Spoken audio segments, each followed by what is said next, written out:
이것은 이제 아버지 명예 회복이기도 하면서 아버지 닮아가기입니다. 일종의 박정희와 박근혜 평행이론인데 본인의 이 국가관을 국민에 주입시키는 거죠. 그리고 성과를 낼 수 있는 참모가 지금 없어요. 박정희 후기하고 비슷해요. 그런데 그 유신 후에 나타난 것들을 보면은 성과를 낼 수 있는 그런 참모들을 가까이 하지 않고 우리가 이렇게 알고 있는 그런 아부를 하고 기분을 맞춰주는 그런 참모들에게 휘둘리거든요. 박근혜 대통령의 머릿속에는 국가가 니네 거냐 우리 거냐 이 게임이에요. 국가가 우리의 국채가 니네한테 있냐 우리한테 있냐. 그런데 거기에서 네. 그 중에 우리 아버지 거고 근데 그 아버지만 가지고 하면 좀 약하니까 거기에 이렇게 별책부록으로 이승만을 끼워놓은 거죠. 여기서부터가 국가고 우리 거다. 그러니까 그 앞에 있는 김구나 임시정부는 필요 없는 거예요. 이거는 니네 거니까. 메이지 유신 이후에 150년 동안 동아시아에서 누가 국채를 잡느냐가 승기를 잡느냐였어요. 이름만 남은 천황을 세우고 그 천황에다가 신권을 부여해가지고 그 천황을 중심으로 국채를 형성해내잖아요. 그렇죠. 그러니까 지금 그 작업이라고 보면 될 것 같고요. 이에 대한 국가를 강조하고 국가가 곧 나다.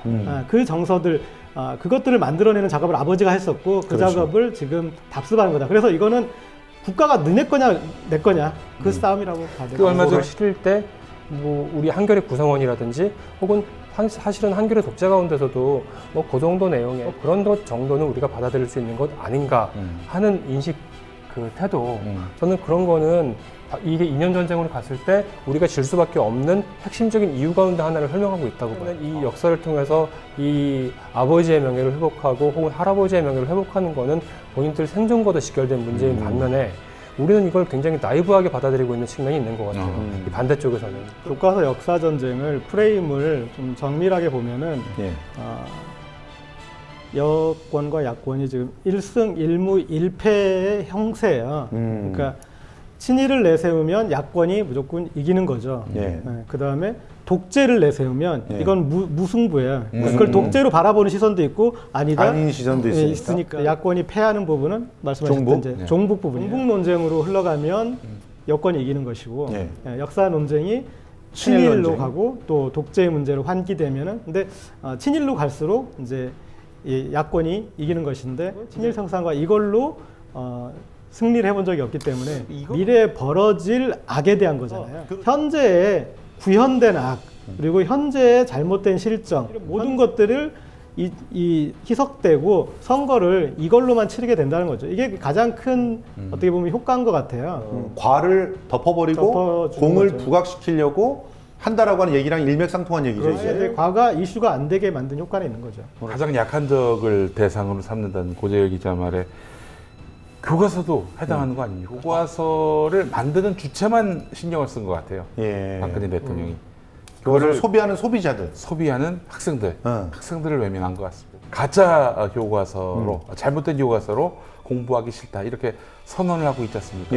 당사자로서 이 부분을 간과한 것이 어찌 보면은 실책이 아니겠는가 이런 생각이 듭니다. 학생들이 뭐 지금 당장 뭐 조직화돼 가지고 거리로 나와서 정권에 위협이 되는 그런 뭐 퍼포먼스 내지는 데모를 할 것이냐 이 부분과는 별개로요.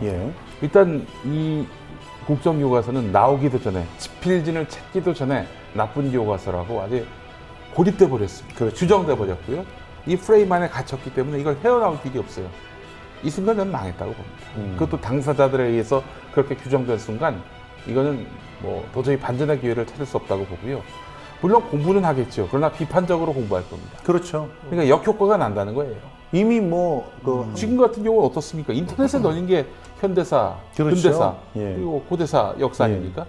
저는 이 교과서로 온갖 그런 역사적 정의와 해석 이걸 다 담는다 하더라도 이미 이거는 이 자체는 학생들이 분별할 수 있는 능력을 갖췄고 그럴 만한 충분한 데이터들이 산재해 있다는 것이죠. 그렇죠. 이 순간 나쁜 교과서로 낙인박혔다면은 이것과 반대되는 이 교훈을 또 해석을 찾으려고 무던히도 노력할 겁니다. 이 순간 끝났어요. 총선에 어떤 여파를 미치느냐라는 점을 따져본다면은 수도권에서는 뭐 사실 새누리당이 이 역사 전쟁 출구 찾지 못하고 계속 그대로 간다 불리할 거라고 판단합니다.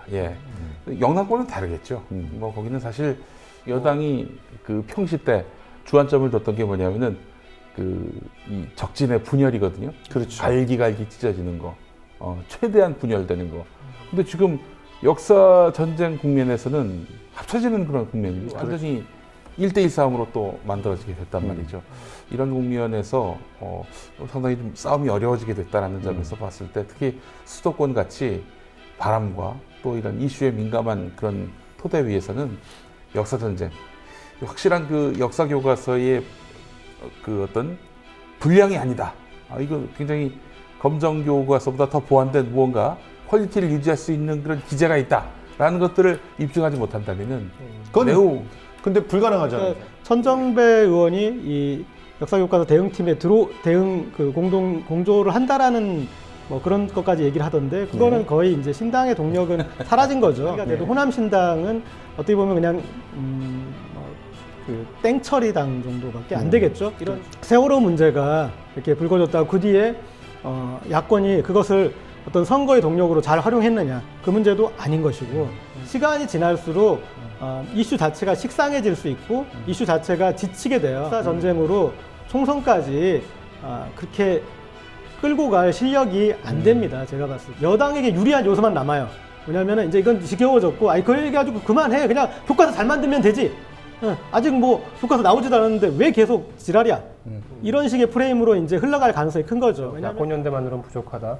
그 말은 곧 반박근혜만을 위한 그 연대만으로는 부족하다. 밴드가 갖춰야 할 여러 가지 요소로 비유를 한다면은 뭐 새정치민주연합의 퍼포먼스도 좋고 뭐 비주얼도 괜찮고 뭐 이 기획사의 마케팅 능력도 뛰어난데 가장 중요한 거는 저는 가창력이 부족하다고 생각을 하거든요. 황교안 그 총리의 그 그릇된 역사 인식이라든지 분명히 이제 야권이 야당이 거기에 대해서 한마디 해야 되는데 그때 나가는 그 어휘 선택은 굉장히 중요하거든요. 적어도 야당에서는 사퇴하라고 나와야죠. 사퇴하라고.